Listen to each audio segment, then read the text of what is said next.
Assalamualaikum mga kaibigan, mga ka-OFW.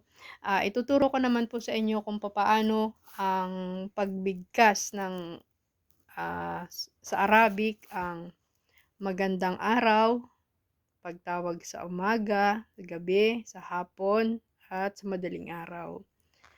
Ang marhaba ay magandang araw kung tawagin. Sabah al-Nur, ibig sabihin magandang umaga. Sabah al-Khair, ibig sabihin magandang gabi. Duhur, madaling araw. Sabah, umaga. Pillen, gabi. Asor, hapon. Yun po yung mga katawagan sa Arabic ng mga araw.